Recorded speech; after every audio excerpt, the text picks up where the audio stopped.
Supreme court ने समलैंगिक विवाह को कानूनी मान्यता से जुड़ी याचिकाओं को संविधान पीठ के समक्ष सूचीबद्ध करने का निर्देश दिया है।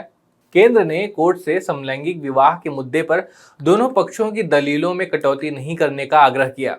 केंद्र ने कहा कि इस फैसले का पूरे समाज पर प्रभाव पड़ेगा। इसके बाद सुप्रीम कोर्ट ने समलैंगिक विवाहों को कानूनी मान्यता दिए जाने के अनुरोध वाली याचिकाओं को 18 अप्रैल को सुनवाई के लिए सूचीबद्ध कर दिया। 5 जजों की पीठ मामले पर अब 18 अप्रैल को सुनवाई करेगी। इससे पहले सुप्रीम कोर्ट में समलैंगिक विवाह के मामले में केंद्र की ओर से पेश सॉलिसिटर जनरल तुषार मेहता ने कहा था कि प्यार, अभिव्यक्ति और पसंद की स्वतंत्रता का अधिकार पहले से ही बरकरार है और कोई भी उस अधिकार में हस्तक्षेप नहीं कर रहा है, लेकिन इसका मतलब शादी के अधिकार को प्रदान करना नहीं है। समलैंगिक शादियों को कानूनी मान्यता देने की मांग को लेकर सुप्रीम कोर्ट में याचिका दायर की गई है। केंद्र ने सुप्रीम कोर्ट में 56 पेज का हलफनामा दायर किया है और बताया है कि क्यों समलैंगिक शादियों को कानूनी मान्यता नहीं दी जा सकती। सुप्रीम कोर्ट में केंद्र सरकार ने अपने हलफनामे में कहा है कि समलैंगिक शादियां भारतीय परिवार की धारणा के खिलाफ हैं।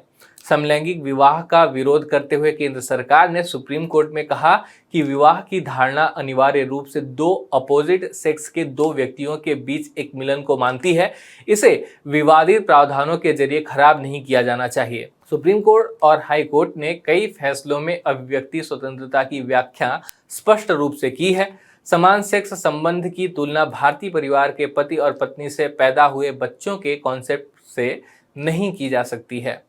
केंद्र सरकार ने अपने हलफनामे में यह भी कहा है कि कानून के मुताबिक भी समलैंगिक विवाह को मान्यता नहीं दी जा सकती, क्योंकि उसमें पति और पत्नी की परिभाषा जैविक तौर पर दी गई है। दोनों के लिए कानूनी अधिकार भी हैं, लेकिन समलैंगिक विवाह में विवाद की स्थिति में पति और पत्नी को कैसे अलग अलग माना जा सकता है। भले ही केंद्र सरकार समलैंगिक विवाह के खिलाफ हो, लेकिन समलैंगिकता गैर कानूनी नहीं है। सुप्रीम कोर्ट ने 2018 में ही इसको लेकर अहम फैसला सुनाया था।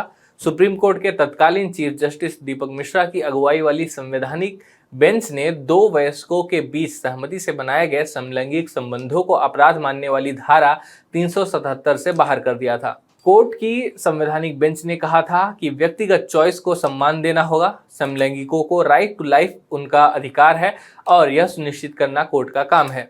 LGBT समुदाय को उनके यौनिक झुकाव से अलग करना गलत होगा, क्योंकि अगर ऐसा होगा तो ये उनके नागरिक और निजता के अधिकारों से वंचित करना है। गे, बायसेक्सुअल, लेस्बियन और ट्रांसजेंडर सबके लिए नागरिकता के एक समान अधिकार हैं। फिलहाल सुप्रीम कोर्ट में केंद्र सरकार के समलैंगिक विवाह को लेकर जो रुख है, उस पर आपका क्या मानना है, कमेंट बॉक्स में जरूर लिखें। यह वीडियो यहीं समाप्त होता है। धन्यवाद।